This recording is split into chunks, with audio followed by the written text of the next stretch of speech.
అది నిన్ను తల మీద కొట్టును, నీవు దానిని మడిమ మీద కొట్టుకు.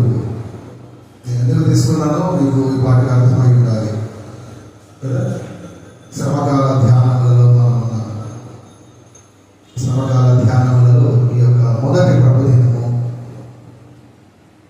అందుకు తగు రీతిగా ఉండేలాగున దేవుడి యొక్క ఉద్దేశము కదా, యొక్క రక్షణ కార్యమును ఆయన చేయుటలో, ఆ రక్షణ మనందరికీ కూడా ఆయన ఉచితముగా అనుగ్రహించటం దేవుడి యొక్క ఉద్దేశం. ఆయన యొక్క చిత్తమును మనము గ్రహించలాగున అది యొక్క ధ్యానాంశము మనం తీసుకుని ధ్యానించబోతూ ఉన్నాం.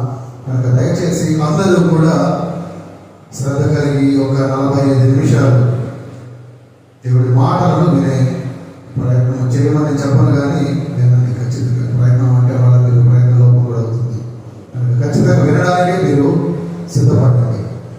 ఆ మాటలో రాయబడి ఉన్నది ఆది కాండములో కదా. అనాది కాలం నుండి ఉన్న దేవుడు, ఆ ఆది దేవుడి గురించి ప్రప్రథమంగా రాయబడినటువంటి మాటలు, ఆ తొలి పలుకులు మనకు ఈ గ్రంథంలోనే ఉంటాయి కదా. అదేవాది దేవుడి గురించి, ఆ ఆది దేవుడి గురించిన మాటలతోనే ఈ యొక్క గ్రంథము ప్రారంభించబడుతుంది. ఈ ఆది గ్రంథము కదా, ఈ ఆది కాండము, దానిలోని ఆ మూల మాటలను మనం చదువుతున్నాం కదా. కొంత ఉపోద్ఘాతముగా కొన్ని మాటలను మనం చూడాలి అంటే ఈ ఆది కాండములో చాలా విషయాలు ఉన్నాయండి, చాలా మంచి మంచి ధ్యానాంశాలు ఉన్నాయి కదా. మొదటి మాటగా చెప్పాలంటే ఆ మొదటి అధ్యాయము మొదటి వచనంలో అందరికీ బాగా గుర్తుండిపోయే మాట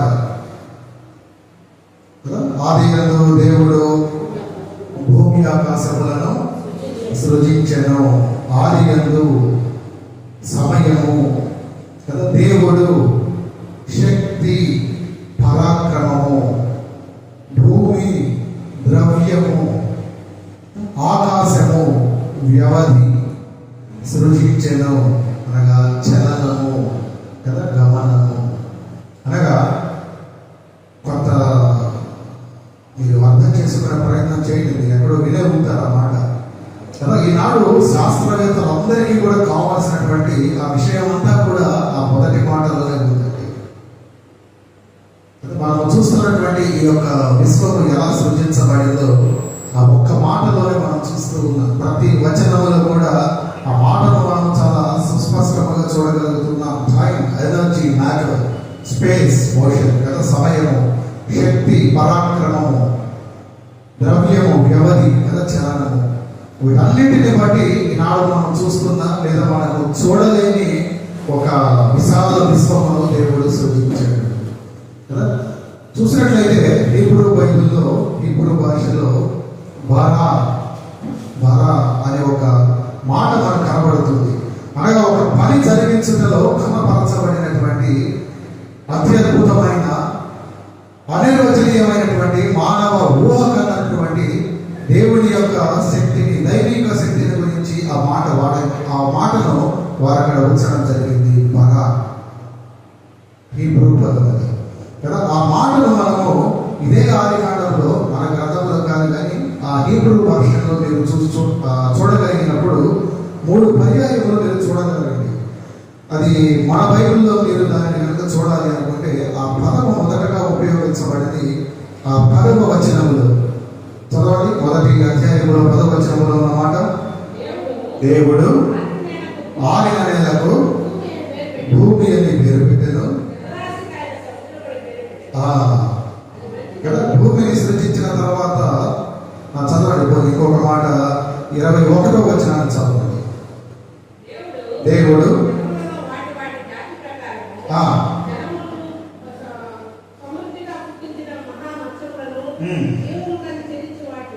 వాటినన్నింటినీ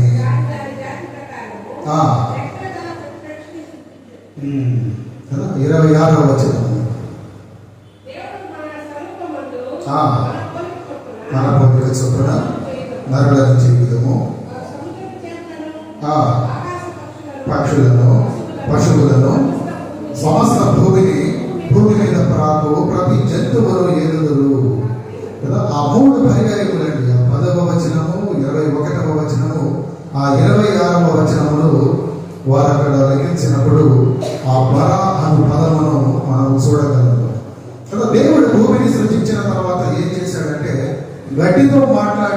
దాన్ని మొదలుపించాడు కదా. 10వ వచనంలో ఉన్న రీతిగా ఆయన జలములను సృష్టించిన తర్వాత జీవరాశులను అనగా చేపలను కదా సమృద్ధిగా ఉండాలని పలికాడు. కానీ మానవుని దగ్గరకు వచ్చేసరికి దేవుడు ఏమన్నాడంటే అతనిని మన స్వరూపములో సృజించుదాము, మన స్వరూపములో సృజించుదాము. జాగ్రత్తగా వినండి కదా. ఇక్కడ 3 సంబంధములు మనకు కనబడుతూ ఉన్నాయి. మొదటిది 10వ వచనములో భూమి, దాని మీద మొదలుపెచ్చబడిన గడ్డి కదా. 21వ వచనంలో జలములు, అందులో జీవరాశులు, ఉదాహరణకు చేపలు వంటివి. చేపలు అనుకుందాం, జలములు, చేపలు. మొదటి సంబంధము భూమి, దాని మీద ఉన్న గడ్డి. ఇప్పుడు 26వ వచనంలో చూసేసరికి దేవుడు ఆయన పోలికలో నిర్మించబడిన మానవుడు కదా. దేవుడు మానవుడు చూసారంటే 3 సంబంధాలు. ఇక్కడ గమనించాల్సింది భూమిని గడ్డిని వేరు చేస్తే ఏమైపోతుంది? భూమికి ఏమవుతుంది అన్నదా, గడ్డికి ఏమవుతుంది? గడ్డి ఎండిపోతుంది కదా. నీళ్ళల్లో నుండి చేపలను తీసివేస్తే సరిపోతుంది. దేవుడి నుండి మానవుడిని తీసివేస్తే కూడా మానవుడు ఏమైపోతాడు? మానవుడు లేదా మానవునిలో జీవం ఉండదండి కదా. అంటే దేవుడు మనల్ని ఎలా సృజించాడు అంటే ఆయన లేక మనము లేము కదా. భూమి నుండి గడ్డిని వేరు చేసినప్పుడు అది ఎండిపోతుంది. జలముల నుండి జీవరాశిని కదా, ఆమె బ్రతుకు జీవరాశిని, చేపలు వంటి వాటిని వేరు చేసినప్పుడు అవి సరిపోతాయి. దేవుడి పోలిక చొప్పున నిర్మించబడిన మానవుడు దేవుడి నుండి వేరు చేయబడినప్పుడు అతనికి కూడా జీవం ఉండదండి. అనగా మనం ఎలా సృష్టించబడ్డాము అంటే దేవుడు లేనిదే మనము లేము అన్న రీతిగా కదా. చూడండి, అక్కడ చూసినప్పుడు దేవుడు ఆ రీతిగా మానవుడిని ఎలా సృష్టించాడు అంటే ఒకసారి ఆ మాటలు 26వ వచనంలో మాటలు ప్రారంభంలో ఆ పలుకులను మనం చూసినప్పుడు దేవుడు మన స్వరూపమందు కదా. దేవుడు ఒకడే కదా, మరి మన అంటున్నాడు. ఎవరు ఈ మన? ఎవరండి ఆ మన? దేవుడు ఒకడేనా? మరి ఇక్కడ మన అంటున్నాడు. ఆలోచించ ఎప్పుడైనా దేవుడు ఒక్కడే అన్నప్పుడు నేను అనే మాట ఉండాలి, కానీ మన అనే మాట ఉంది. పోనీ ఇంకొంత ముందుకు వెళ్ళి దేవుడు ఒక్కడా లేక ముగ్గురా? మరి అలాంటప్పుడు దేవుడు ఒక్కడే అయినప్పుడు తండ్రి, కుమారుడు, పరిశుద్ధాత్ముడు వీరెవరు? 3 రూపాలు కదా. మరి ఇప్పుడు దేవుడు ఒక్కడే కదా. దేవుడు ఒక్కడైనప్పుడు ఆ ముగ్గురు ఎవరు? వారు ముగ్గురుగా ఉన్నప్పుడు దేవుడు ఒక్కడే అని మనం ఎందుకంటున్నాం?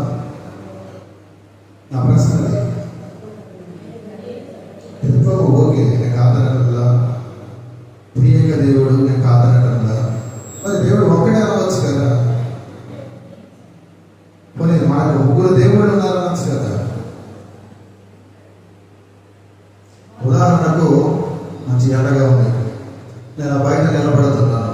మీలో ఎవరైనా నన్ను ఈ యొక్క కెమెరాతో కదా, ఈ యొక్క మొబైల్తో నన్ను ఫోటో తీయాలనుకుంటున్నారు కదా. అలా తీయాలనుకున్నప్పుడు అక్కడ మీకు మొట్టమొదటిగా మీరు తీసే ఆ ఫోన్ ద్వారా, ఆ యొక్క కెమెరా ద్వారా నా యొక్క చిత్ర రూపం అంటే ఫోటో, ఎండలో నిలబడి ఉన్నాను కనుక పక్కన నా యొక్క ఛాయా రూపం, షాడో. మరి ఆ 2 ఉండటానికి మూలముగా ఎవరున్నారు? ఈ కనిపించు దేహం. నేను ఒక్కడినే, కానీ 3 రూపాలు. అర్థమవుతుందండి? నేను ఒక్కడినే, కానీ మీరు 3 రూపాలు చూడగలుగుతున్నారు. నన్ను, ఆ యొక్క చిత్రరూపం ఫోటోని, ఆ పక్కన ఆ ఎడకు పక్కన పడుతున్నటువంటి ఛాయారూపం అనేది షాడోని. మూలమైన దేవుడు ఒక్కటే, అనాది కాలముగా ఆది నుండి ఉన్న దేవుడు ఒక్కటే. ఆయన యొక్క చిత్రరూపముగా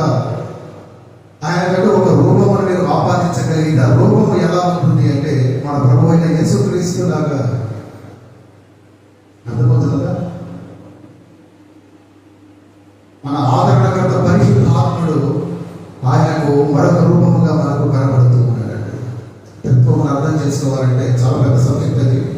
మీకు అర్థం కావడానికి నేను దానిని దేవుడు నాకు ఇచ్చిన జ్ఞానంతో ఇంత మటుకు నేను దానిని తీసుకురాగలిగా.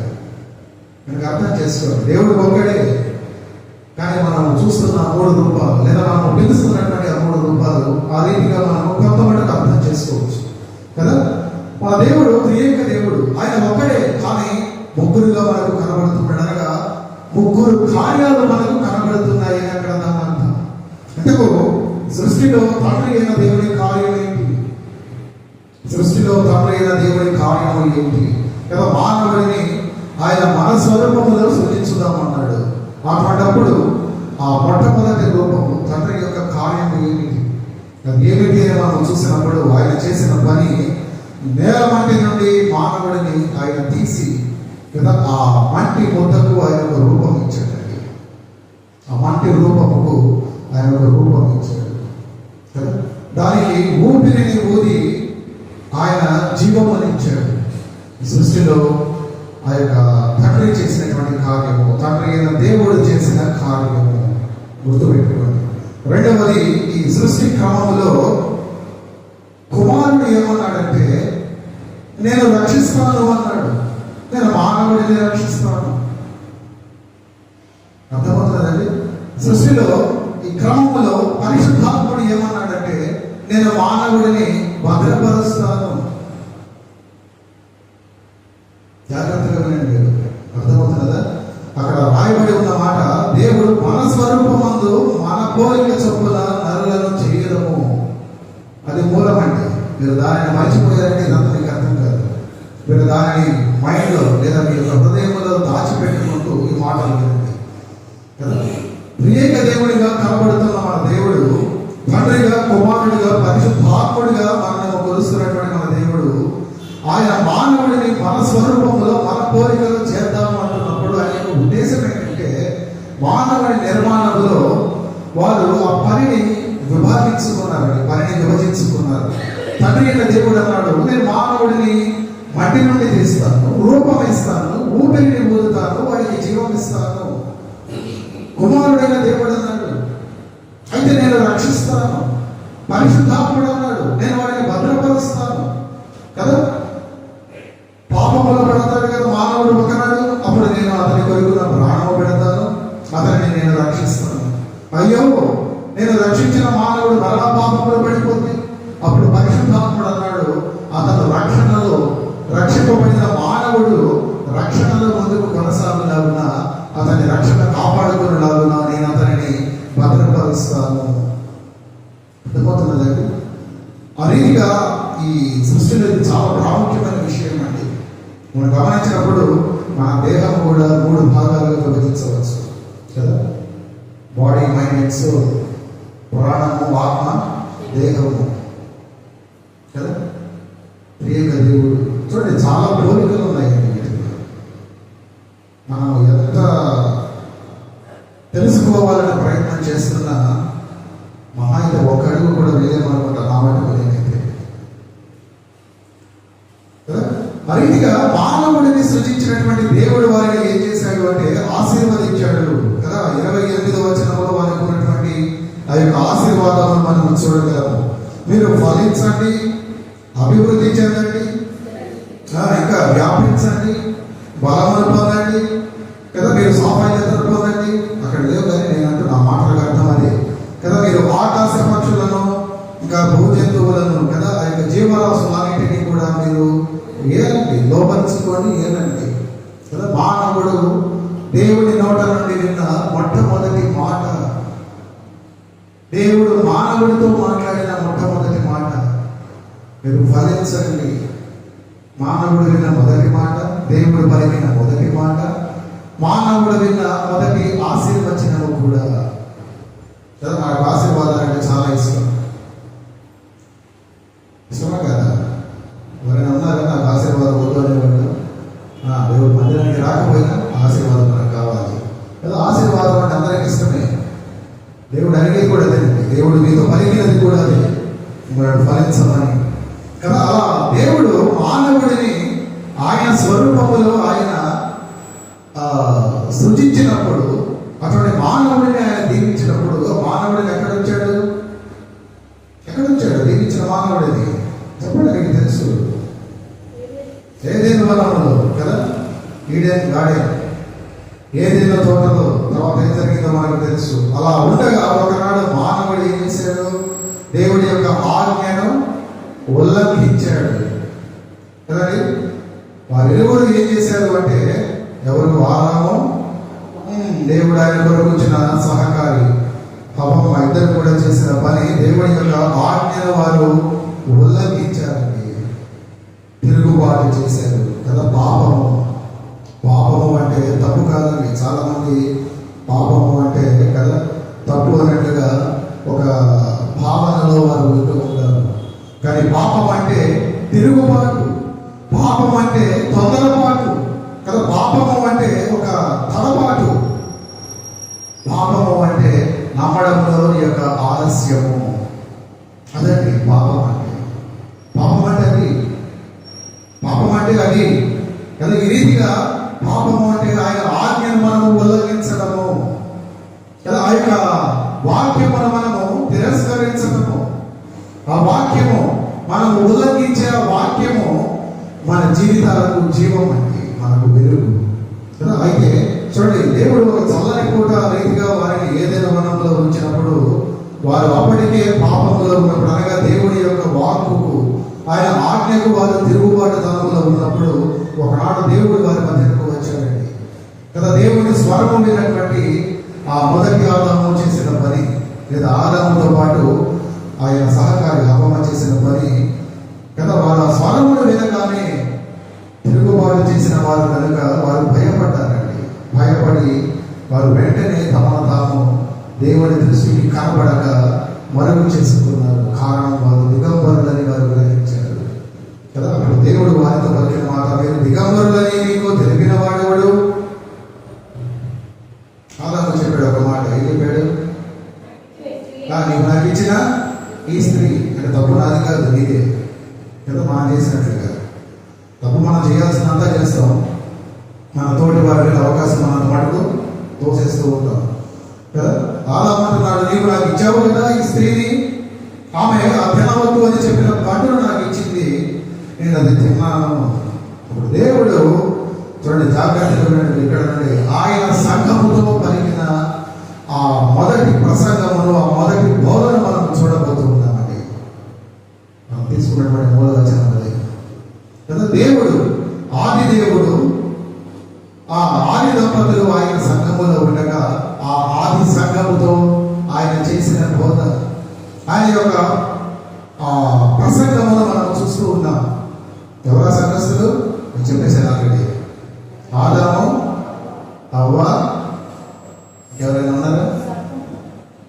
వెరీ గుడ్, కొంత స్పృహలో ఉన్నారు, మంచిది. అలాగే కంటిన్యూ అవ్వండి కదా. ఆ సంఘములో ముగ్గురు ఉన్నారండి, ఆదాము, హవ్వ, సాధారణుడు ఉన్నాడు.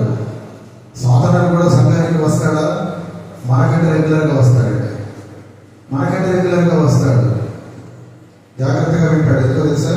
దేవుడు చెప్పినటువంటి ఆ ప్రవచనాన్ని ఎవరైనా దానిని విశ్లేషించి, దానిని పరిశీలించి, దానిని వారు పరీక్షించి ఆ వాక్యాన్ని విని, ఆ వాక్యము ద్వారా తనకు ఓటమి కలుగుతుందని ఆ గ్రాహ్యము మనకంటే ఎక్కువగా సాధారణుడికే ఉండేది. తెలుసా మీకు? ఈనాడు మన మధ్య సాధారణ కూడా ఉంటాడు, ప్రతి సంఘంలో ఉంటాడు. దేవుడి వాక్యము ఎక్కడైతే వెదజల్లబడుతున్నదో ఆ ప్రతి కూటమిలోనూ వాడు ఉంటాడండి, ఖచ్చితంగా ఉంటాడు. నీకంటే ముందు టైంకి వచ్చేస్తాడు. మధ్యాహ్నం 10 గంటల కంటే వాడు 9:59 నుండే వస్తాడు. ఎందుకో తెలుసా? దేవుడిని అంత మిక్కిలిగా ప్రేమిస్తూ దేవుడి కొరకు అదృష్టమైన ప్రాణం ఎవరిది అని చూడడానికి వాడు ముందుగా వస్తాడు. మీరు రాకపోవచ్చు, కానీ వాడు 9:59కే వస్తాడు. నీకంటే శ్రద్ధగా వింటాడు. అక్కడ చెప్పబడుతున్న మాటలు ఏంటి? ఆ మాటలను బట్టి వింటున్న వారిలో ఏమైనా మార్పు ఉంటుందా? వారిలో మార్పును బట్టి నాకు ఓటమి కలుగుతుందా? వారు నన్ను ఎదిరిస్తారా? నా మీద వారు జయము పొందుకుంటారా? వాడు ఎదురు చూస్తూ ఉంటాడండి, మనకంటే శ్రద్ధగా వింటూ ఉంటాడు. నీకంటే గొప్పగా వాక్యాన్ని వాడు పరిశీలన చేస్తూ ఉంటాడు. అంటున్నారండి, చదవండి. అందుకే మనం కూడా దేవుడి వాక్యాన్ని వినేటప్పుడు ఎలా వినాలి? ఆ వాక్యాన్ని అవలంబించేటప్పుడు కదా, ఆ వాక్యాన్ని మనం జీర్ణించుకునేటప్పుడు సాధారణ కంటే ఎక్కువగా మనము శ్రద్ధ కలిగి ఉండాలండి. శ్రద్ధ కలిగి ఉండాలి.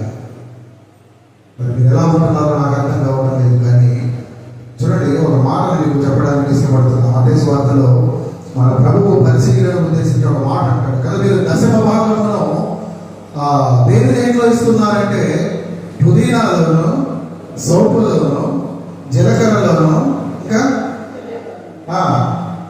కరివేపాకు, పుదీనా, కొత్తిమీర అనే కరివేపాకు పేరు సరే యాడ్ చేసుకోండి కదా. వారు పరిసయ్యులు వారికి కలిగిన ప్రతి దాంట్లో కూడా దశమ భాగం ఇస్తున్నారండి. కానీ ప్రభువు ఏమన్నాడంటే వారిని చూసి, ఈ పరిసయ్యులు ఈ సర్వ సంతానము ప్రతి దాంట్లోనూ దశమ భాగం ఇస్తున్నారు, నీతిమంతులారా మీ నీతి ఈ పరిసయ్యుల నీతిని అధిగమించాలి అని అంటున్నాడు.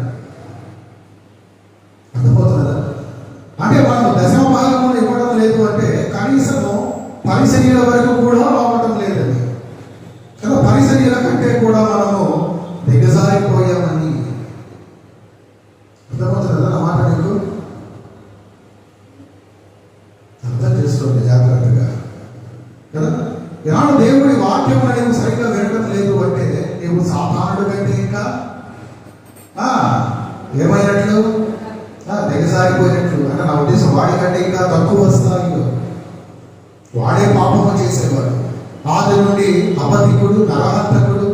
అటువాడే దేవుడి వాక్యాన్ని శ్రద్ధగా వింటున్నప్పుడు ఆ దేవుడి వాక్యమును మీరు నిర్లక్ష్యం చేస్తున్నారంటే మీరు వాడి కంటే బహు గొప్పగా నేను అనగా మాట మీరు అన్వయించుకోవాలి.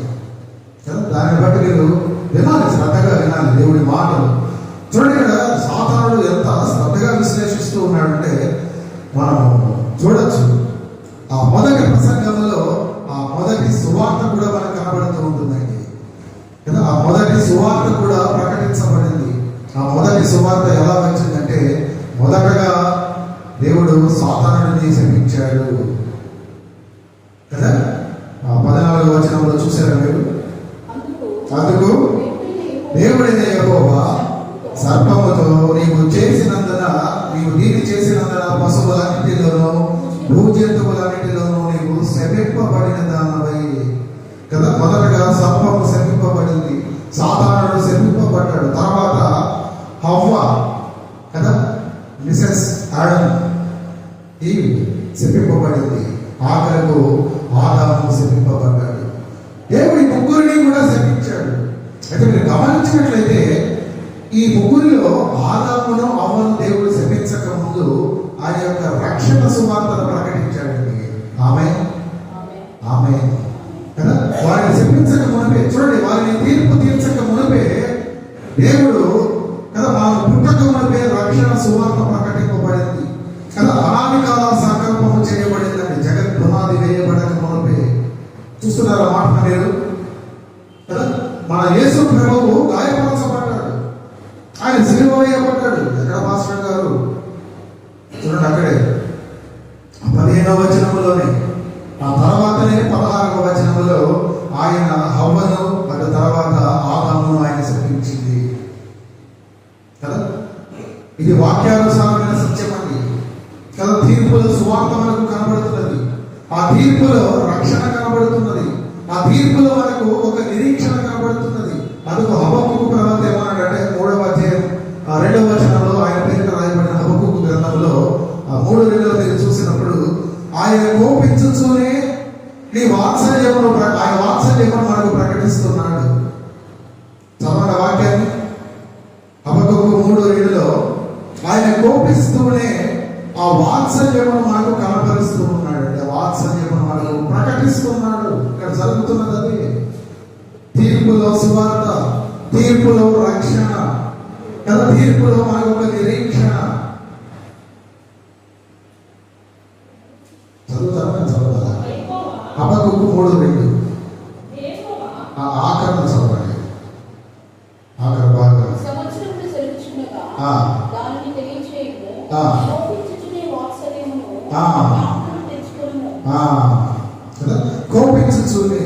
కోపిస్తూనే దేవుడు ఆయన వాత్సల్యమును ప్రకటించువాడు అన్న హబక్కూకు మాటలను మనం ఇక్కడ జ్ఞాపకం చేసుకోవచ్చండి. దేవుడి కోపము మానవుడి మంచిది, మన తల్లిదండ్రుల కోపము బిడ్డల శ్రేయస్సుకే. అంతే తప్ప వారికి ఏమైనా కక్ష ఎవరి కాదు. తల్లిదండ్రుల కోపము న్యాయమైనది, ఆ కోపము బిడ్డల మంచి కొరకే. అలాగే దేవుని కోపము కూడా అక్కడ ఆయన పిల్లలుగా ఆయన చేతి పనిగా ఉన్న వారి ఎలుగురి శ్రేయస్సు కొరకే. అయితే చూడండి, ఆ కోపములో దేవుడు ప్రకటిస్తున్నటువంటి ఆ యొక్క వాత్సల్యమును మనం చూసినప్పుడు అక్కడ మనకు ఒక సమతుల్యత కదా, అక్కడే మనకు ఒక సువార్త కనబడుతూ ఉన్నదండి. సమతుల్యత, బ్యాలెన్స్, ఒక బ్యాలెన్స్ మనకు కనబడుతుంది కదా. ఎప్పుడైనా చూడండి, ఆ బ్యాలెన్స్, ఆ యొక్క సమతుల్యత అనేది మనం ఎక్కడ కనపడాలి అంటే మనము వినే బోధలో కనపడాలి. అక్కడ దేవుడి మాటలో కూడా అదే కనబడుతూ ఉంది. ఆయన ఒక పక్క వారిని కోపగించుకుంటూనే వారి ఎడల ఆయన ప్రేమను కనపరుస్తూ ఉన్నాడు. ఆ యొక్క రక్షణ కార్యము ఆయన తెలియపరుస్తూ ఉన్నాడు. వారి వరకు ఒక నిరీక్షణను ఆయన చూపిస్తూ ఉన్నాడు కదా. 15వ వచనంలో మీరు చదవండి మరి కదా, నీకును స్త్రీకి నీ సంతానమునకును ఆమె సంతానమునకును వైరము కలుగ చేసేదను, అది నిన్ను తల మీద కొట్టును, నీవు దానిని మడిమ మీద కొట్టుదువు కదా. నాడు మనం ఎన్నో బోధలు వింటూ ఉన్నాం, ఎన్నో ప్రసంగాలు వింటున్నాం. ఎలా ఉంటున్నాయి ప్రసంగాలు, ఎలా ఉంటున్నాయండి బోధలు? ఆ సమతుల్యత కనబడుతున్నదా కదా. చాలా మంది చూడండి, అది కృపతో కూడినటువంటి ధర్మశాస్త్రముగా ఆ యొక్క బోధలు ఉండాలండి. దేవుడి కృప కనబడాలి, ఒక పక్క ధర్మశాస్త్రము కనబడాలి కదా. ధర్మశాస్త్రం మనకి ఏం చేస్తుంది? నేను చెప్పే మీకు గట్టిగా చెప్పండి కరెక్ట్, ఎవరు చెప్పారు? ధర్మశాస్త్రం మనకు పాపములు కనపరుస్తుందండి, నీకు పాపములు చూపిస్తుంది. దేవుడి కృప నిన్న పాపము నుండి విడిపిస్తుంది. అర్థమవుతుందండి. ఈనాడు మనం వినే ప్రసంగాలలో ఇవి రెండు సమతుల్యముగా ఉండటం చాలా అరుదైపోయింది, చాలా అరుదైపోయిందండి కదా. ఎక్కడైనా ఒక బోధకుడు కేవలం కృపను మాత్రమే బోధిస్తూ ఉంటే కదా, ఆ ధర్మశాస్త్రమును విడిచిపెట్టి కృపను మాత్రమే బోధిస్తూ ఉంటే ఆ సంఘంలో చాలా మంది ఎలా ఉంటారంటే సంతోషపడుతూ, ఆనందిస్తూ, నవ్వుతూ తిరిగి వెళ్తూ ఉంటారు. చాలా మంది జనాలు ఇష్టపడేదండి. పోనీ మరొక బోధకుడు ఆ కృపను విడిచిపెట్టి కేవలం ధర్మశాస్త్రమనే బోధిస్తూ ఉంటే ఏమవుతుంది? ఆ సంఘంలో నిరుత్సాహం ఉంటుందండి కదా, నిరీక్షణ లేని వారిగా వెళ్ళిపోతారు కదా. ఆ రెండు కలిసినటువంటి బోధను ఈనాడు సంఘాలు చూడలేకపోతున్నాయి. నిన్న రోజున ఒక కూడికలో మాకు కూడా ఏంటంటే ఒక పరిస్థితి, కేవలం ధర్మశాస్త్రమనే బోధిస్తున్నాడు అక్కడికి వచ్చిన ఒక పెద్ద మనిషి. చాలా మంది పాపం నిరుత్సాహపడ్డారు. ఎందుకు పిలిచాను అనుకునే స్థాయికి వారు ఎంతగానో నిరుత్సాహపడ్డారు. పాపము ఎంతసేపటికి పాపముల గురించి చెప్పవద్దని చెప్పదు, కానీ పాపం అని చెప్పినప్పుడు దాని నుండి బయటపడే మార్గమును, దేవుడి యొక్క కృపను కూడా మనం తెలియపరచాలండి కదా. దేవుడు అక్కడ మనకు 15వ వచనంలో అదే కనపరుస్తూ ఉన్నాడు కదా. 15వ వచనంలో అదే కనపరుస్తూ ఉన్నాడు. ఎటువంటి బోధ అంటే కృపతో కూడినటువంటి ధర్మశాస్త్రమును ఈనాడు మనం చూడాలి. ఎందుకు అంటే సంఘమును పరిశుద్ధులుగా చేయనది అటువంటి ఒక బోధని. దేవుడు వారికి అటువంటి ఒక విమోచన మార్గమును కనపరుస్తూ ఉన్నాడు. ఇటువంటి ఒక మార్గమని కనపరుస్తూ ఉన్నాడు కదా. If you preach all of grace and nothing of law, people will be happy. If you preach all of law and nothing of grace, people will be hopeless. But if you preach the grace coupled with law, people will be holy. అర్థమవుతుందా? కృపతో కూడిన ధర్మశాస్త్రము పరిశుద్ధులుగా మారుస్తుంది. కృప లేని ధర్మశాస్త్రము నిరీక్షణ లేని వారిగా మనల్ని మారుస్తుంది. ధర్మశాస్త్రం లేని కృప కేవలము మానవుడిని సంతోషపరుస్తుంది. మానవుడు సంతోషంగా ఉండటంలో ఉపయోగం లేదు. నిరీక్షణ లేని వారిగా వెళ్ళిపోవడంలో అర్థము లేదు. కానీ పరిశుద్ధులు కావాలండి. అటువంటి బోధ చేయాలి బోధకులు. అటువంటి బోధల మీద మన ఆసక్తి ఎక్కువగా పెంచుకోవాలి కదా. అటువంటి బోధ కొరకు మీరు ఎక్కడైనా వెతకండి, తప్పదు కదా. చూసినట్లయితే ఇప్పుడు 3వ అధ్యాయం 15వ వచనంలో మాట కదా, ఆయన స్త్రీ సంతానం ఏమంటున్నాడు చదవండి మాట. నీ సంతానమునకు మొట్టమొదటిగా నీకును స్త్రీకి నీ సంతానమునకు అనగా మన యేసు ప్రభువును నమ్మిన వారు కదా, స్త్రీ సంతానము మన యేసు ప్రభువును నమ్మిన వారికి ఇంకా క్షమించాలి కదా, నీ సంతానము అనగా సర్ప సంతానమునకును అలాగే ఆమె సంతానమునకును అనగా మన ప్రభువును నమ్మిన వారికి. చూడండి, అక్కడ దేవుడు ఎప్పుడు కూడా ఏం కలుగ చేస్తాను అన్నాడంటే వైరములు కలుగ చేస్తాను అన్నాడు కదా. చూడండి, ఆ సువార్త ఎలా ఉందంటే దేవుడు దానిని చెప్పేటప్పుడే చెప్పాడండి. ఆ సువార్త వెల్లడి చేస్తున్నప్పుడే ఆ సువార్త ఎలా ఉండబోతుంది అనేది చెబుతున్నాడు. అంటున్నారా మాటలు మీరు కదా. ఎంత జాగ్రత్తగా మీరు చూసినట్లయితే మొట్టమొదటిగా మనకు అది దేవుడి తీర్పుగా కనబడుతుంది. కానీ ఆ తీర్పులు మనకి ఏముంది, మన రక్షణ మనకు కనబడుతుంది, మన నిరీక్షణ మనకు కనబడుతుంది, దేవుడి యొక్క సువార్త మనకు కనబడుతుంది. ఆ సువార్త ఎలా ఉండబోతుంది అన్న విషయం కూడా మనకు తెలియపరచబడింది. ఎలా ఉండబోతున్న సువార్త అంటే కదా, అది వైరముతో కూడుకున్న సువార్త. ఎనిమిటి, ఎవరి మధ్యన ఎనిమిటి, ఎవరి మధ్యన ఆ వైరము, ఎవరి మధ్యన ఆ యొక్క శత్రుత్వము అంటే సర్వ సంతానమునకును స్త్రీ సంతానమునకును కదా. అనగా ప్రభువును నమ్మిన వారికి ప్రభువును నమ్మకుండా ఉన్న వారికి మధ్యన ఎప్పుడు వైరము ఉంటుందని అనాది కాలంలో ఆది దేవుడే సంకల్పించండి. అది తప్పదు. ఈనాడు మనం చూస్తున్నాం తప్పనిసరి కదా. చూడడం లేదండి, ఈనాడు సువార్తను ఎంతమంది వ్యతిరేకిస్తున్నారు కదా. ఆ కాన్ఫ్లిక్ట్ మనం ఎంత ఇదిగా చూస్తున్నావు. నువ్వు నమ్మాలనుకుంటావు కానీ నమ్మడానికి ఇష్టపడవు. నువ్వు నమ్మాలనుకుంటావు, ఎన్నో ప్రశ్నలు వస్తాయి. నువ్వు నమ్మాలనుకుంటావు కదా, నీ హృదయం కఠినమవుతుంది. నీవు ఒకవేళ సువార్తను నమ్మాలనుకుంటావు, నీ బాధ్యతలు నీకు గుర్తు వస్తాయి. నీవు సువార్తను నమ్మాలనుకున్నప్పుడు నీ తల్లిదండ్రుల విషయం నీకు గుర్తుకు వస్తుంది.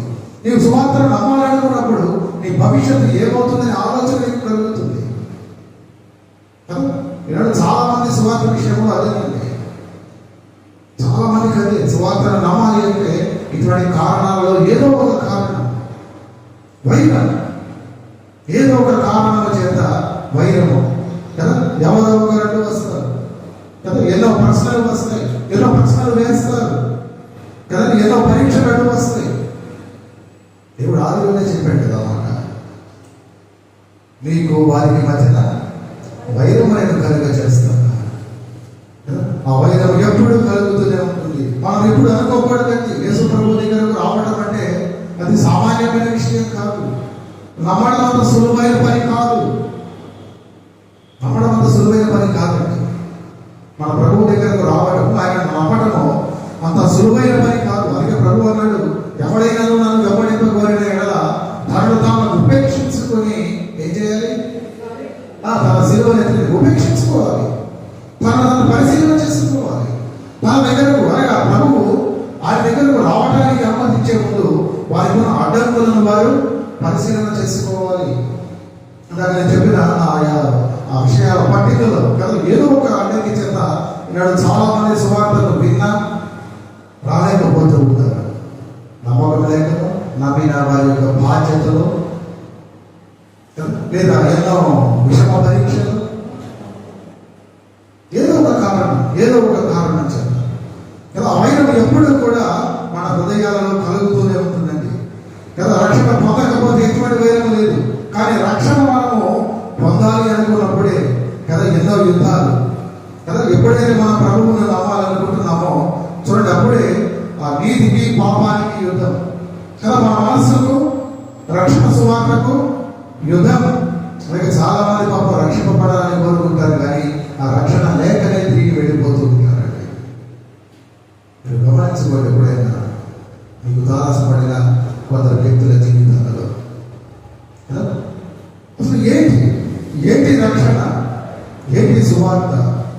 ఎందుకు ఇంత వైరము?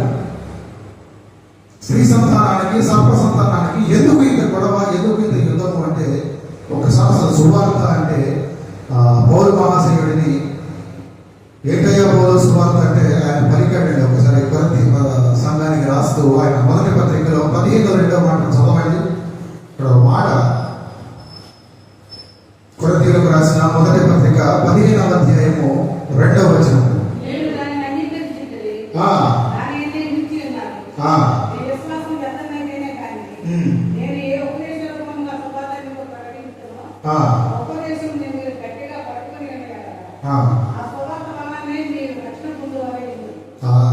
ఆ సువార్త వలననే కదా, ఆ సువార్త అంటే యేసు ప్రభువు ద్వారానే మనకు రక్షణ.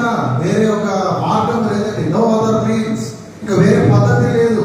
ప్రభువు కూడా పలికిన మాట అదే కదా, నా ద్వారా తప్పనే ఎవరు తండ్రిని చూడలేడు కదా. ఆ 3వ వచనం కూడా చదవండి. ఆ 3లో ఉపదేశములో అదేమనగా కదా, లేఖనముల ప్రకారము నిమిత్తము వృద్ధి పొంది కదా సమాధి చేయబడేను.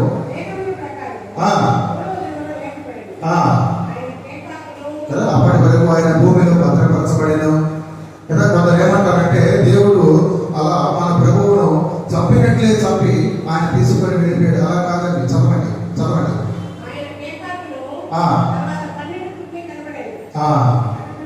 చాలు కదా. సువార్త ఈనాడు చాలా మంది మన ప్రభువు మృతి పొందిన విషయాన్ని, ఆ మృతి పొందడానికి గల కారణము, మృతి పొందిన తర్వాత ఆయన సమాధి చేయబడిన విషయాన్ని, సమాధి చేయబడిన ప్రభువు తిరిగి మరణ పునరుద్ధారుడై మనకు కనిపించిన విషయాన్ని నమ్మటం లేదండి. అక్కడే వైరం, మనకు అక్కడే తర్కం జరుగుతున్నది. దేవుడు అంటున్నావు మరి మృతి పొందాడు కదా, దేవుడు అంటున్నావు మరి సమాధి చేయబడ్డాడు కదా, తిరిగి లేపబడ్డాడు అంటున్నావు. అటువంటిప్పుడు ఆయన దేవుడు కాదు కదా, మరొక పేరుతో పిలవాలి కదా. వైరం అనాది కాలంలో జరుగుతున్న వైరం అది. అందుకే ఇదే పౌలు మహాశయుడు చూడండి, రోమియోలకు రాసిన పత్రిక 10వ అధ్యాయంలో 9వ వచనంలో ఒక మాట అంటాడు. రోమియోలకు రాసిన పత్రిక 10వ అధ్యాయం 9వ వచనంలో ఒక మాటను మనం చూసినప్పుడు, యేసు ప్రభువుని నీ నోటితో ఒప్పుకొని దేవుడు మృతులలో నుండి ఆయనను లేపెనని కదా, హృదయమందు అది మాట మీరు అండర్లైన్ చేసుకోండి. హృదయమందు, హృదయము అంటే సోల్, నీ మనస్సు అంటే మైండ్. నీ మనస్సుతో విశ్వసించమాటంలా ఏమంటున్నాడు ఆయన? మీ హృదయముతో, మీ యొక్క అంతరాత్మతో, ఆయన మీలో ఉంచిన ఆత్మతో మీరు ఆయన ఎందుకు విశ్వాసం ఉంచండి. ఎందుకు ఆ మాట ఆయన అంత ఒకే నుంచి చెబుతూ ఉన్నాడంటే చూడండి, ఎవరు కూడా మనసుతో దేవుని సువార్తను అంగీకరించలేరండి. దానికి చెప్పింది కూడా అదే. ఏమన్నా దగ్గర ఆయన దేవుడు అంటున్నారు మరి మృతి పొందాడు కదా. మనస్సు మన పెద్దలు ఆలోచన చేస్తుంది, ఆలోచన తర్కానికి దారి తీస్తుంది. అర్థమవుతుందండి? ఆలోచన తర్కానికి దారి తీస్తుంది. ఆ ఆలోచనకు పుట్టుక మన మనస్సు, మైండ్ కదా.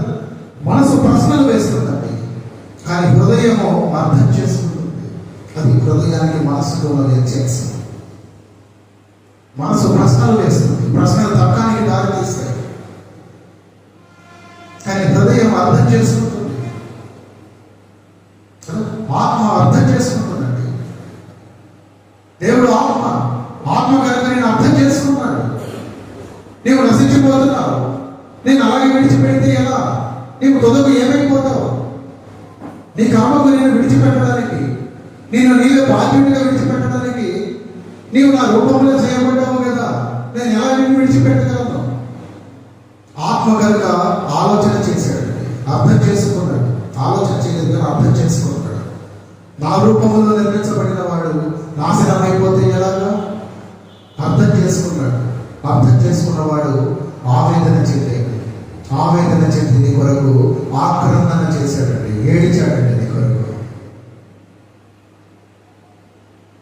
కుమారుడు దగ్గర చేసింది త్రిత్వంలో కుమారుడు సృష్టి కార్యములు పలికిన మాట అది కదా.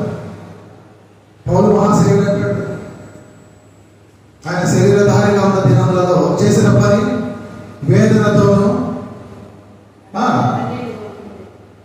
ఎందుకు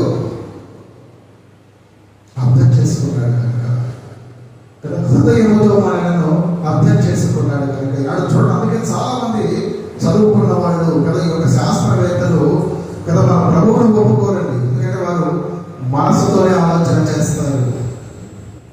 ప్రభువును వారు మనస్సుతోనే ఆలోచన చేస్తున్నారు కదా, విశ్లేషణ చేస్తున్నారు. ఇది ఎలా సాధ్యము? మరణిస్తే తిరిగి లేవడం సాధ్యమా? మరి దేవుడు అంటున్నారు, అసలు మరణించడం సాధ్యమా దేవునికి? ఒకవేళ వృద్ధి పొందితే తిరిగి లేవడం సాధ్యమా? మనసుతో నమ్మడం కష్టం అండి, కానీ హృదయంతో అయితే సాధ్యం. అందుకే పౌలు అంటున్నాడు, నీ హృదయముతో నీవు విశ్వసించు, నీ హృదయముతో నీవు విశ్వసించు, నీ హృదయముతో నీవు విశ్వసించాలి. నీ హృదయముతో నీవు విశ్వసించిన ఎడల ఇదే రక్షణ కదా. నీ నోటితో ఒప్పుకోలేదు కదా, అదే రక్షణ. నీ ప్రభువును నీవు నోటితో ఒప్పుకో, నీ హృదయములో నీవు విశ్వసించు. విశ్వసించడానికి ముందు నీ హృదయముతో నీ ప్రభువుని గురించి నీవు ఆలోచన చేయి. ఆయన నీకు అర్థమవుతాడు, బోధపడతాడు.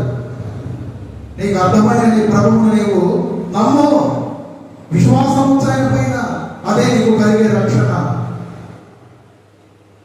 అర్థమవుతుందండి. ఈనాడు ఈ రోజు ఈ నిజమైన సువార్తను ఎంతో మంది అంగీకరించడం లేదండి. అటువంటి ఒక నిజమైన సువార్తను చాలా మంది అంగీకరించడం లేదు. విషయాన్ని చూద్దాం. ఒకవేళ మనం అందరం కూడా కొన్ని సువార్తను నమ్మాము, మన ప్రభువును మనము విశ్వసించాము, మన హృదయముతో మనము విశ్వసించాము, ఆయన మన నోటితో ఒప్పుకున్నాము కదా, మరి మనం అందరము కూడా అటువంటి సువార్తను అంగీకరించిన వారమైన దానికి రుజువేంటి? అర్థమైందండి. దాని విషయాల నుంచి బయటకు వచ్చేసేయండి. సరే, ఆ వారి సంగతి పక్కన పెడితే సువార్తను మనం విశ్వసించాం కదా, మన ప్రభువును మనము నోటితో ఒప్పుకున్నాం కదా, మన హృదయంతో మనము విశ్వసించాం కదా, మరి నమ్మిన మనం అందరము కూడా సువార్తను నమ్మాము అనే దానికి రుజువేంటి? రుజువేంటి? ఎలా చెబుతారు మీరు రుజువు?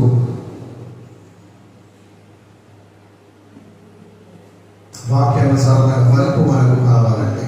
సువార్తను నమ్మిన వారమైంది మనం, అదొక్కటే రుజువు, వేరే మార్గం లేదు కదా.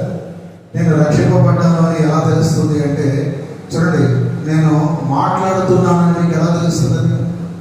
నేను జీవముతో ఉండబట్టి కదా. అదే నేను జీవంతో లేకపోతే నేను మాట్లాడలేదు, మీరు వినలేదు కదా. అలాగే వాక్యం చెబుతున్నది, నీలో ప్రభువు ఉన్నాడు అయితే, ప్రభువు నీలో ఉంటే నీలో జీవం ఉండాలి. జీవం ఉండాలండి మీలో. ఆ జీవం ఉన్నదా? ప్రభువును మీరు మీ నోటితో ఒప్పుకున్నారు, మీ హృదయంలో మీరు విశ్వసించారు కదా, సువార్తను మీరు నమ్మారు కదా, మరి యేసు ప్రభువు మీలో ఉన్నాడా? అలా ఉన్నట్లయితే మీలో జీవం ఉన్నదా? అది నా ప్రశ్న. మరి ఎలా తెలుసుకుంటారు మీలో జీవం ఉందని?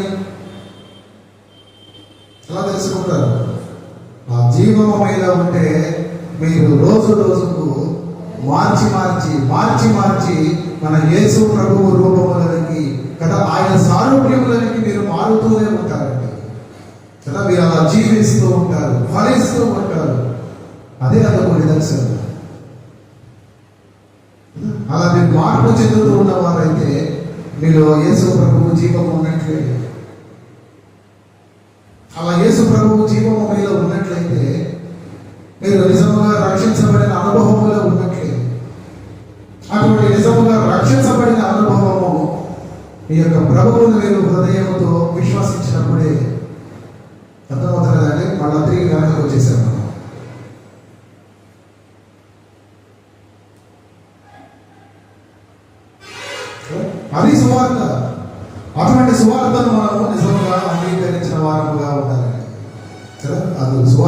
తగినట్లుగా అప్పుడు మీరు ఫలిస్తారు. ఈనాడు మీలో ఫలింపు ఎంత మట్టికి ఉందో మీకు మీరే ప్రశ్నించుకోండి.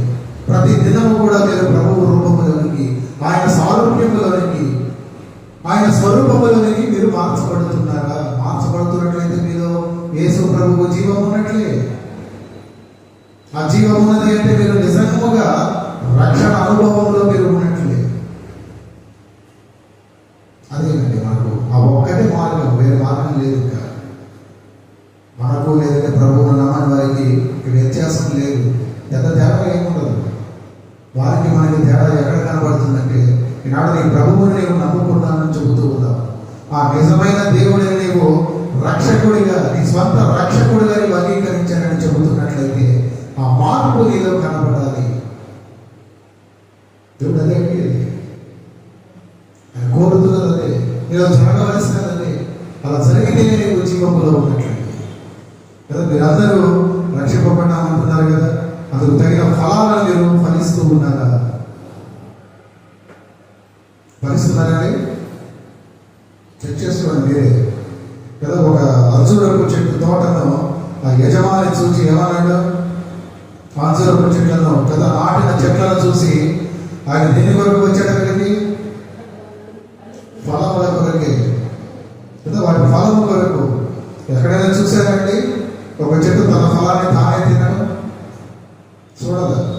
చూడలేము కూడా కదా. అలాగే మనము ఫలించేది కూడా ఆ ఫలాలను మనం తినడానికి కాదండి, ఆ ఫలాలను ఇతరులకు మనము ఇవ్వడానికి.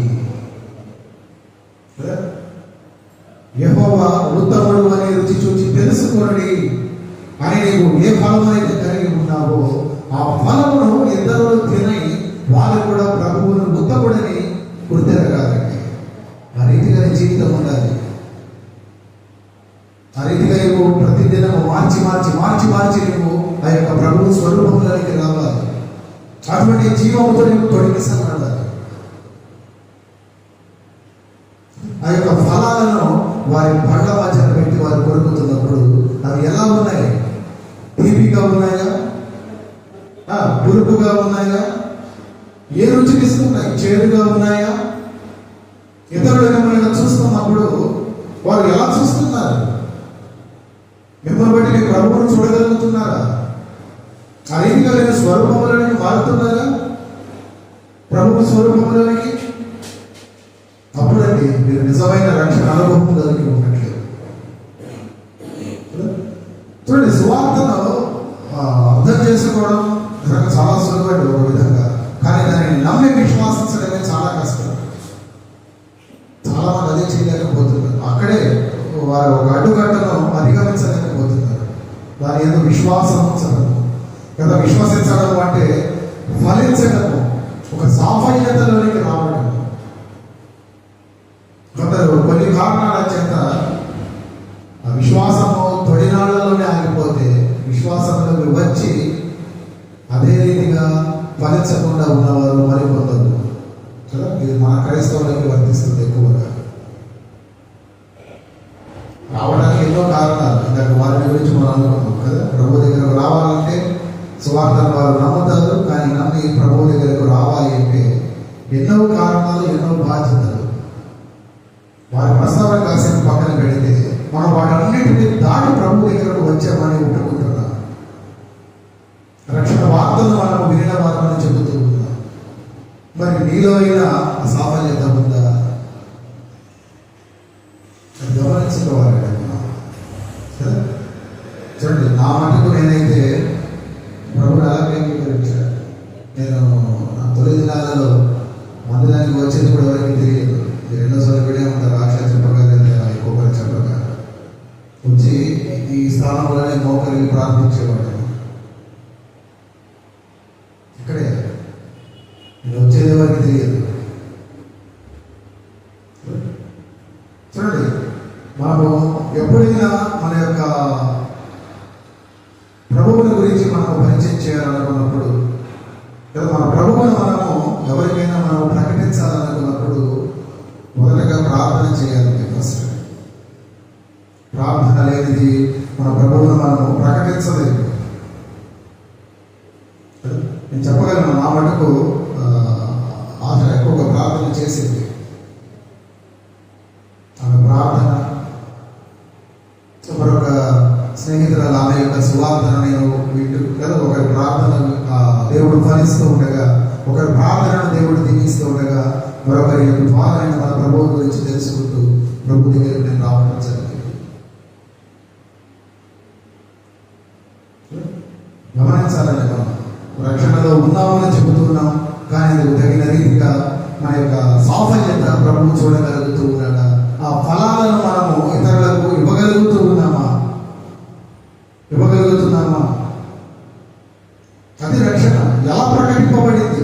తీర్పులో కదా, కోపములో కోపిస్తూనే మన ప్రభువు లేదా మన దేవుడు వాత్సల్యమును కనపరుస్తున్న సమయంలో కదా, ఆయన శపించడానికి ముందే సువార్తను ప్రకటించాడు.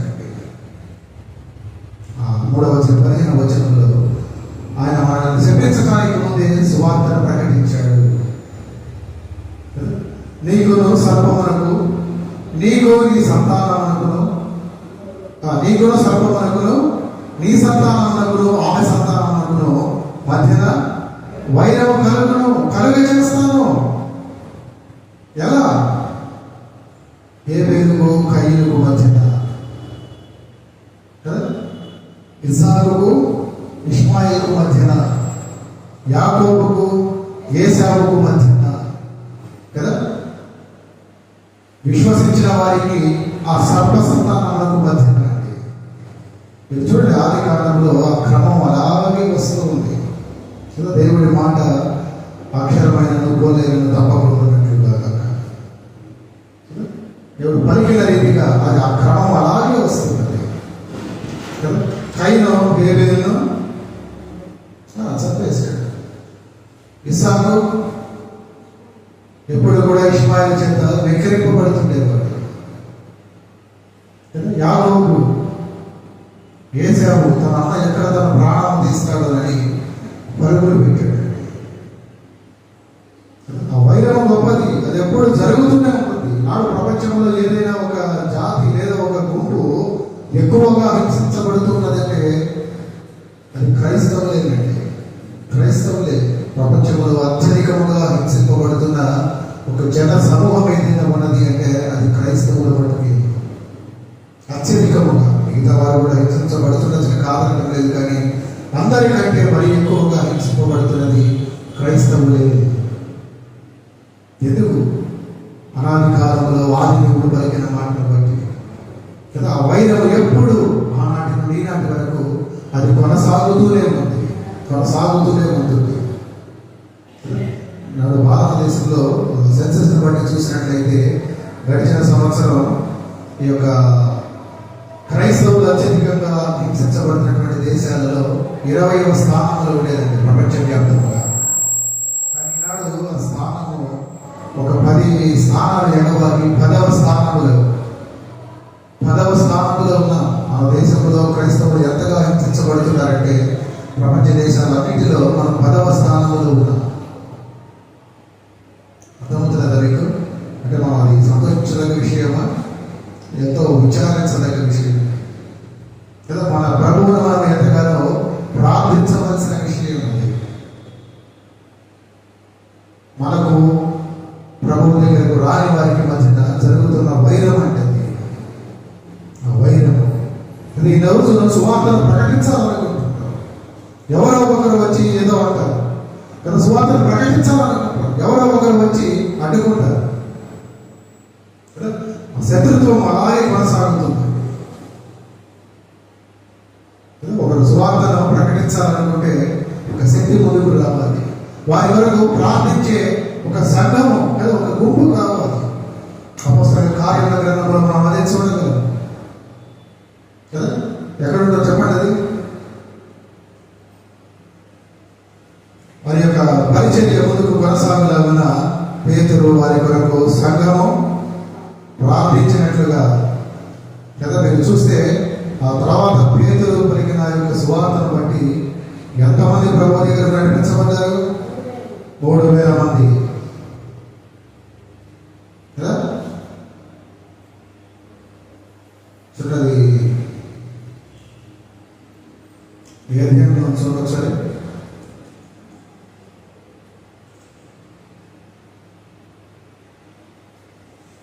సంఘము వారి వరకు చేసిన ప్రార్థన 8 చదవండి. తర్వాత వేరే చూసి చెప్పండి నాకు.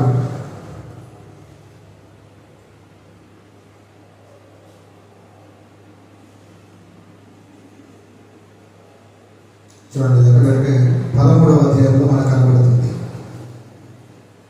13వ అధ్యాయంలో 44వ వచనం నుండి మనం ఆ మాటలు చూడవచ్చు. మీరు తర్వాత చదవండి. పౌలు బర్నబాలు దేవుడి యొక్క వాక్యమును చెప్పడానికి సిద్ధపడుతున్నప్పుడు వారి యొక్క ప్రార్థన కొరకు వారి యొక్క బలము, వారి యొక్క శక్తి ఏమైనదంటే సంఘము వారి కొరకు చేసిన ప్రార్థన. ఈనాడు ఆ వైరమును కలుగ చేస్తున్నది ఎవరు ఆ వైరమును కలుగ చేస్తున్నది? ఎవరితో ఆ వైరము అంటే శరీరముతో కాదండి. అందుకు పౌలు మహాశయుడు ఎఫెసీ సంఘానికి రాస్తూ పలికిన మాట, మన యుద్ధము ఎవరితో? శరీర మాంసములతోనా? కాదు, అంధకార శక్తులతో కదా, ఆత్మలతో, ఆలోచనలతో అండి మన యుద్ధము కదా. ఎవడో ఒకడు సువార్తను అంగీకరించి రావాలనుకుంటాడు, కానీ రాలేకపోతున్నాడు. కారణం వారి యొక్క ఆలోచన కదా. ప్రభువును అంగీకరించడానికి అందుకు వ్యతిరేకముగా, విరోధముగా పనిచేస్తున్న వారి యొక్క ఆత్మను బట్టి మన పోరాటము. వారితో మన వైరము కదా. దానికి మనం ఏం చేయాలి అంటే సువార్త ప్రకటించడానికి ముందు కదా, ఆ 13వ అధ్యాయంలో ఉన్నట్లుగా సువార్తకు ముందు మనం ఏం చేయాలి? ప్రార్థన చేయాలి కదా. ప్రభువా, ఇది కేవలం నీ వల్ల మాత్రమే సాధ్యము. అది నీ కార్యము కనుక నీవే దాన్ని చేయడానికి సమర్థుడు అని మనం ఎప్పుడు కూడా ప్రార్థనతో మనం ముందుకు వెళ్ళాలండి సువార్తకి. మన జీవితం ఎలా రక్షింపబడిందంటే ఒకసారి ఆదికాండంలో 1వ అధ్యాయం 2వ వచనంలో ఒక మాట చదవడానికి మీకు చూపిస్తాను. ఒక మాట చూపిస్తూ నేను ముగించడానికి ఇష్టపడుతున్నాను. చదవండి ఒక మాట.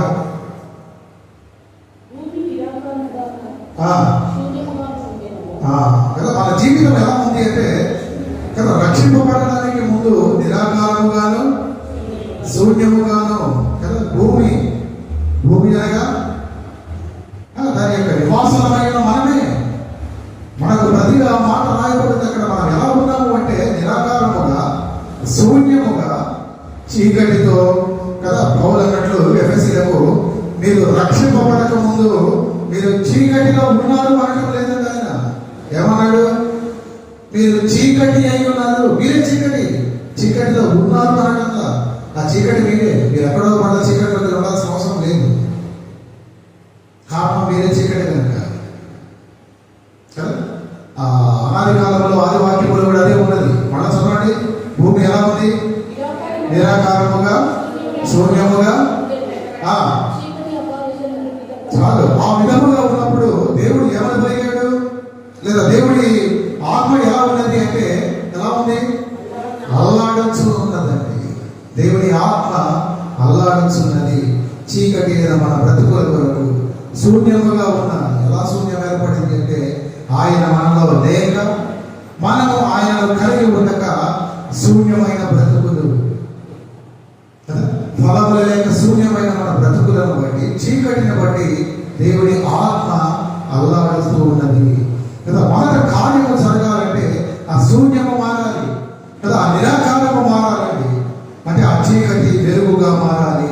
అంటే ఆత్మ కార్యము జరగాలి. అందుకే ఇప్పుడు చదవడం 3వ వచనం. అప్పుడు దేవుడు ఏం చేశాడు? చాలు కదా. దేవుడు వెలుగు కమ్మని పలుకగా కదా. దేవుడు వెలుగు కమ్మని పలికాడు. ఆయన పలికేది దేవుడు పలుకు అనగా వాక్యము కదా. దేవుడు వాక్యము అనగా మొదట ఆత్మ కార్యము జరగాలి కదా. దేవుని ఆత్మ అల్లాడుచుండేను కదా. అనగా దేవుని యొక్క ఆత్మ కార్యం జరిగింది. అక్కడ దేవుని యొక్క ఆత్మ పరితపించింది కదా. తర్వాత ఏం జరిగింది అంటే ఆయన వాక్కు వెల్లడి చేయబడింది. గమనిస్తున్నారండి?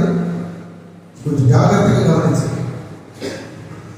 ఆ వాక్యము అనే విత్తనము పడాలి అంటే మొదటగా ఆత్మ కార్యము జరగాలి.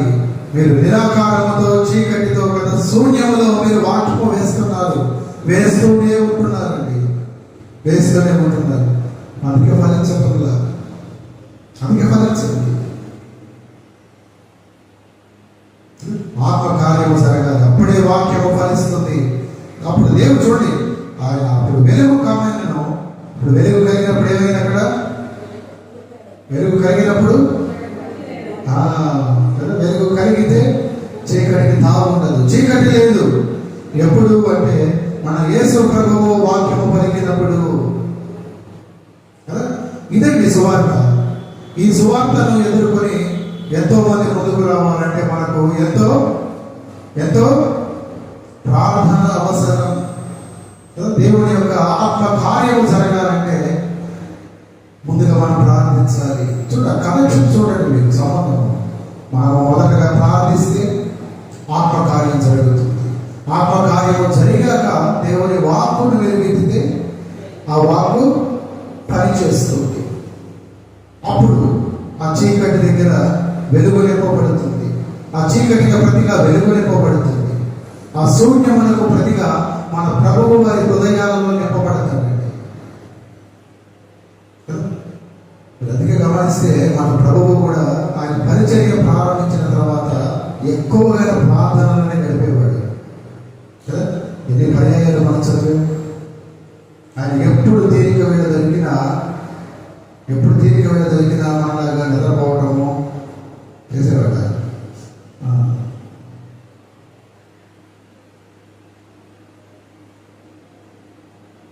నిద్రపోతున్న వాళ్ళ కోసం ప్రార్థనలో ఉండేవాడండి. ఆయన ఎప్పుడు తీరిక దొరికినా ప్రార్థనలో ఉండేవాడు. ఆయన పరిచర్య ప్రారంభించిన తర్వాత కదా ఆత్మల భారముతో ఆయన ప్రారంభంలో జ్ఞాపకం చేశారు కదా. ఆయన ఎంతో రోదనతో వేదనతో కదా అంగళార్పుతో ప్రార్థన చేశాడండి ఆత్మల కొరకు. అందుకే ప్రభు పరిచర్య కూడా అంతగా ఫలించింది. నాడు సువార్తకు మనం వెళ్ళాలి అంటే ప్రార్థన మనకు ఎంతో అవసరం. ఆ సువార్తను బట్టి నూతనముగా ప్రభు దగ్గరకు కొందరు తేబడాలంటే, నూతన ఆత్మలు రావాలంటే, అటు ఆత్మల చేత మన సంఘము నింపబడాలంటే ప్రార్థన మనకు ఎంతో అవసరం. ప్రార్థన అవసరం అండి. ప్రార్థన లేక చాలా సంఘాలు వెళ్ళలేకపోతున్నాయి. కానీ ప్రార్థనలో బలముగా పట్టు కలిగి ఉన్న సంఘాలు ఎంతగా వర్ధిల్లుతున్నాయో మీకు ప్రత్యేకంగా చెప్పనవసరం లేదు. ఈనాడు మన సంఘ పరిస్థితిని బట్టి చెప్పొచ్చు, మన సంఘంలో ప్రార్థన ఎంతగా ఉండదు, వ్యక్తిగతంగా మీ ప్రార్థన ఎంతగా ఉండదు, సంఘముగా మనం కలిసి చేసే ప్రార్థన ఎంతగా ఉండదు. సువార్తను ప్రకటించదని చెప్పను, కానీ సువార్తను ప్రకటించడానికి ముందు, దేవుడి వాక్కును వెల్లడి చేయడానికి ముందు, ఆ వాక్యం అనే విత్తనాలు నీవు చల్లడానికి ముందు ఏది కావాలి అంటే ఆత్మకార్యము జరగాలండి కదా. ప్రార్థన లేకుండానే కొందరు కదా, ప్రార్థన జీవితం లేకుండానే కొందరు సువార్తకు వెళుతుంటారు. ఫలించదు, వారి శ్రమ వ్యర్థము, వారి ప్రయాసం వ్యర్థము. వారికి ముందు ప్రార్థన అవసరము. ప్రార్థన అవసరం అండి ఖచ్చితంగా. దేవుడి ఆత్మ నీవు అల్లాడించాలి అంటే నీవు మొదటగా ప్రార్థన చేయాలి. ఆ విషయాన్ని మనం జ్ఞాపకం ఉంచుకోవాలి. నేను దానికి చెప్పాను, నా కొరకు ప్రార్థించేవారు ఒకరు ఉంటే దేవుని యొక్క సువార్తను నేను మరొకరి ద్వారా వింటూ వచ్చాను. నాకు మొదలు అర్థం కాదు ఆ వాక్యం చదివినప్పుడు. తర్వాత నా జీవితంలో నేను కొన్ని జరిగిన విషయాలను సరిపోల్చుకుంటూ వచ్చినప్పుడు అర్థమైంది. ఆశ చేసిన ప్రార్థన ఒక పక్క, దేవుని ఆత్మ కొరకు ఆ యొక్క ఆత్మ కార్యము జరగడానికి మరొక పక్క, నా స్నేహితులు చెప్తున్న సువార్త మరొక పక్క. నాడు నేను ఏముండగలిగా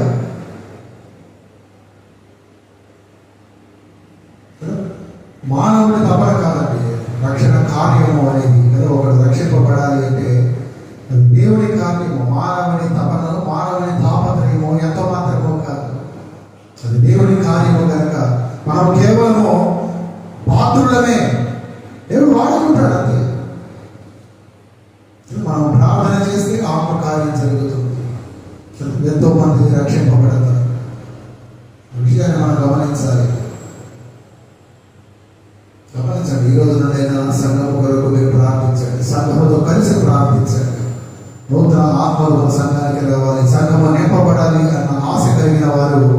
మీరు తప్పక ఈ మాటను అంగీకరిస్తారని నేను నమ్ముతూ ఉన్నాను కదా.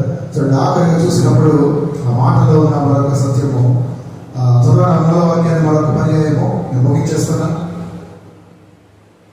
మరియు నీకును స్త్రీకిని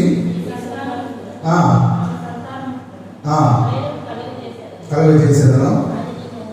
ఇప్పటి వరకు మనము వైరముల గురించి చూస్తూ ఉన్నాం. రెండవ భాగము, అది నిన్ను తల మీద కొట్టును, నీవు దానిని మడిమ మీద కొట్టుదువు.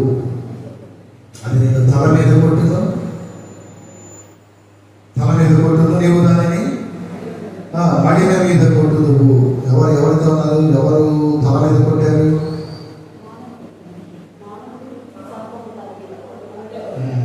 భౌతికంగా మీరు ఆలోచిస్తున్నారు. ఒక విధంగా అది కూడా మంచిది, ఒక పోలిక చొప్పున. మీరు చూడండి, సర్పమును ఎప్పుడైనా మనం తప్పించుకోవాలంటే దాన్ని ఎక్కడ కొట్టాలి? తల మీద కదా. గట్టి దెబ్బ మనం తల మీద పడితే అక్కడ అయిపోతుంది దానికి జీవితం కదా. సాధారణుడు సర్పము, అక్కడ వాడు కనిపించిన రూపము సర్పము. ప్రకటన గ్రంథంలో వాడు కనిపించిన మరొక రూపము ఘట సర్పము. అంటే ఘట సర్పమును మన ప్రభువు ఎక్కడ కొడుతున్నాడు అంటే దాని తల మీద కొట్టాడండి. దాని తల మీద, అనగా చావు దెబ్బ అంటారు కదా, లేవలేనటువంటి దెబ్బ, మరణము నందునంతగా ఒక గట్టి దెబ్బను మన ప్రభువు సాధారణ తల మీద కొట్టాడు. సాధారణ కూడా ప్రభువుని గాయపరిచాడు. అయితే ఎంత మటుకు అంటే కొత్త మటుకే కదా. ఎక్కడ? మడిమ మీద, చీరమండలము కదా, హీల్ అంటారు. నువ్వు సకాలంలో మేలుకుంటే నువ్వు రక్షింపబడగలవు కదా. ఎప్పుడైనా మీరు చూడండి, ఎవరైనా సర్పం కాటేసిన వారిని మీరు టైంకి తీసుకువెళ్తే వారి ప్రాణాలు దక్కుతాయి కదా. ఒక విధముగా చూస్తే ఆత్మీయ సత్యంగా కూడా సాధారణ మనలను మొదటగా వాడు తాకినప్పుడే మనము మేలుకోవాలండి. పేతురు అన్నట్లు వాడు గర్జించు సింహము వలె మనకు కనబడుతూ ఉంటాడు.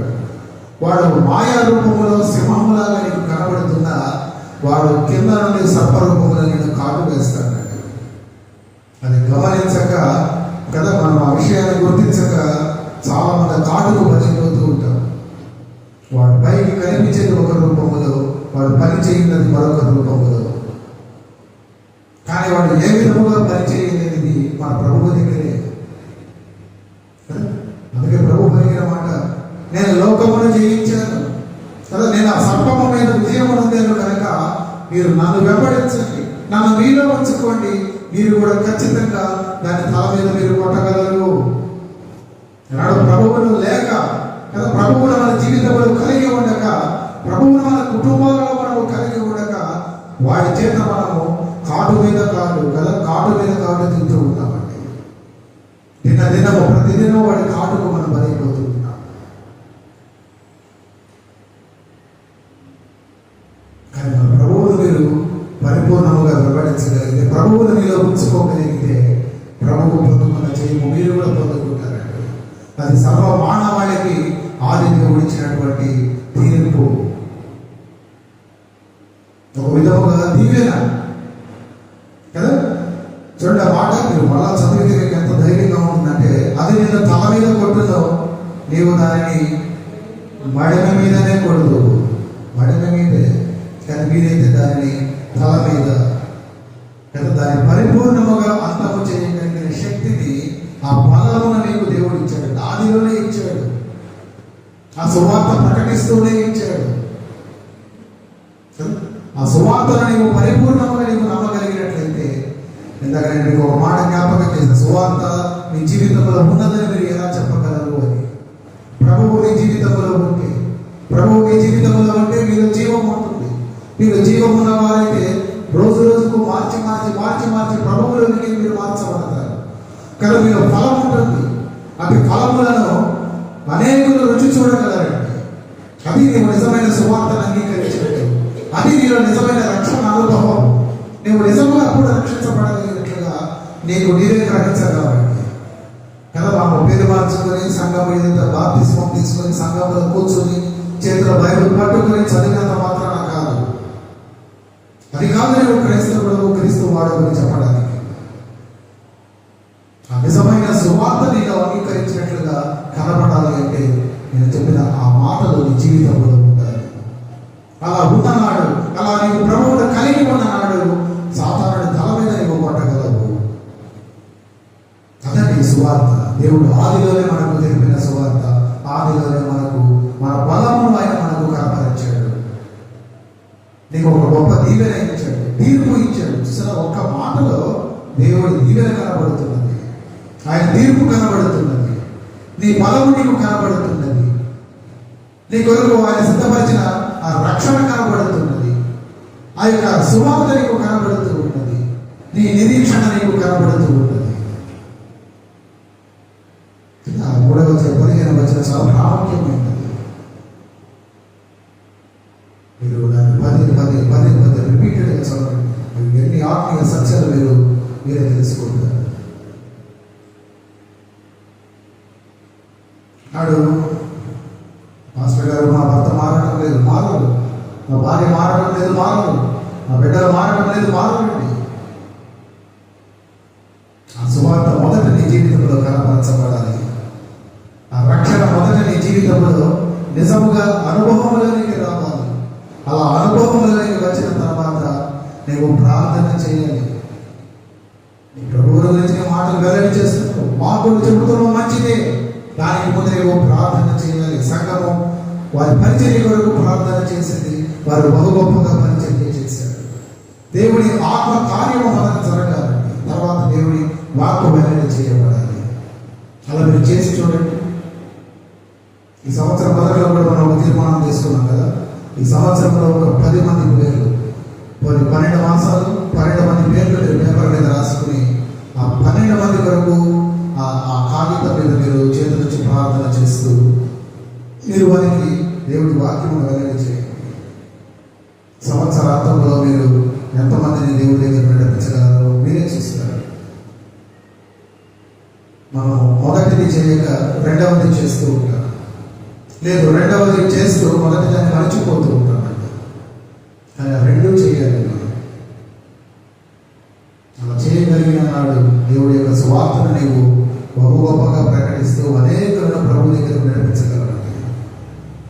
నాడు ఎందరో మిషనరీస్ అటువంటి ఒక గొప్ప వారి యొక్క ప్రార్థన ఫలముగా మా మేనాడు ఇక్కడ ఉన్నారు. వారు కూడా మనకు ఒక మాదిరి, ఒక విధముగా రాత్రులంతా ప్రార్థన, వారు కూడి మూకుమ్మడిగా ప్రార్థన చేసేవారు. పొగులంతా సువార్తను ప్రకటిస్తూ ఉండేవారు. వారి ఫలమే మనం ఈనాడు కనిపిస్తున్న గొప్ప గొప్ప సంఘాలన్నీ కూడా. ఆ విషయాలు మీరు జ్ఞాపకం ఉంచుకోవాలని కదా. మనకు దేవుడు ఆదిలో ఇచ్చినటువంటి ఆ యొక్క వరము, ఆ దీవెన, ఆ బలము కదా, మన యొక్క నిరీక్షణ అన్ని ఆ మాటలోనే ఉన్నాయి. ఆ మొదటి సంఘమునకు దేవుడు ఇచ్చినటువంటి మొదటి బోధ, దేవుడు వారికి కనపరిచిన లేదా వెల్లడి చేసిన మొదటి సువార్త మన ప్రభువును ఆయన అప్పుడే చూపించాడు.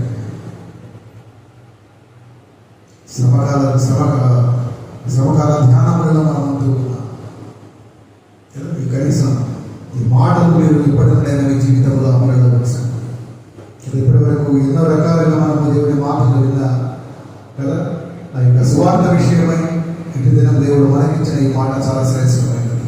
అనాది కాలంలోనే ఆయన సంకల్పంలో మనం ఏమై ఉన్నామో, మనం ఎలా ఉండాలో దేవుడి యొక్క ఉద్దేశంలో మనం తెలుసుకున్న వారంగా ఉన్నాం. కనుక మాటలను మీరు అనుసరించాలని ప్రాముఖ్యముగా చెప్పే కదా. మీకు ఈ కుటుంబంతో పాటు సంఘాన్ని గురించి కూడా మీరు ప్రార్థన చేయండి, సంఘంతో కలిసి ప్రార్థన చేయండి. ఆ రీతిగా దేవుని యొక్క సువార్త విషయమై, ఆయన యొక్క రక్షణ కార్య విషయమై మనం అందరం కూడా ఉదయకాలం కీర్తనల గ్రంథంలో మనం చదువుకున్న అధ్యాయంలో ఏముంది, కీర్తనల భాగంలో మనమందరం కూడా ఎవరము యెహోవా సైన్యము, ఆయన పరిచారకులము. కనుక ఆ విషయంలో మనం ఖచ్చితంగా పాల్పొందులు పొంది ఆ రీతిగా సైనికులుగా పరిచారకులుగా ఉండాలని మీకు ప్రేమతో తెలియజేస్తూ నా ఈ మాటలను నేను ముగిస్తూ ఉన్నాను. దేవుడైన వెనికిడిలో ఇచ్చిన ఈ మాటలను దీవించిన దాకా ప్రార్థన చేద్దాం. ప్రార్థన చేస్తూ ముందున్న కార్యక్రమంలోకి మనం సిద్ధపడదాం. మహాపరిశుద్ధుడా, ప్రేమ గల తండ్రి, జీవాధిపతి, మీ ఉన్నతమైన శ్రేష్టమైన ఘననామములకు మీ పాదములకు వందనాలు. ఈ రీతిగానే ఉదయకాలము మొదలు మధ్యాహ్నం వరకు మీ పాద సాన్నిధ్యంలో మీరు మమ్మల్ని సమకూర్చి ఇచ్చిన మీ ఆత్మీయ మాటలకి ఈ యొక్క శ్రమకాల ధ్యానములను ఈ యొక్క మొదటి మాటలు ధ్యానం చేయడానికి మీరు మాకు ఇచ్చిన ఈ గొప్ప కృపకి సమయమునకై మీకే వందనాలు.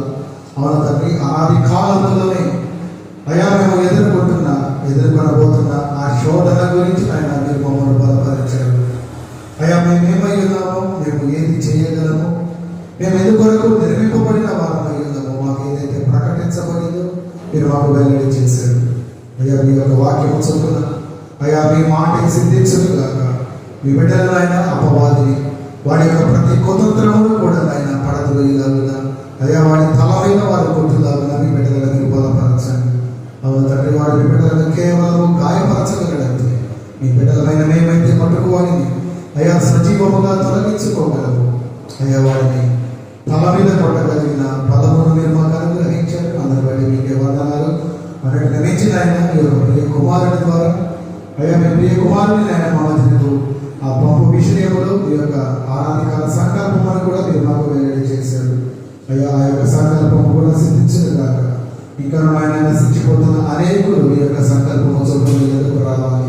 ఆ రీతిగా మేమందరము కూడా ఆ యొక్క ఆరాధికాల సువార్తను ఆయన ఆ సత్య వార్తను మేము వెల్లడి చేస్తూ మీ కొరకు ఆయన మేము సైనికులుగా పరిచారకులుగా మనకు కొనసాగినట్లుగా సహాయం దయచేయమని మీకే ఘనత మహిమ ప్రభావం యేసు నామమున చెల్లిస్తూ ఈ కొద్ది విన్నపమును అడిగి వేడుకొనుచున్నాము తండ్రి. ఆమేన్.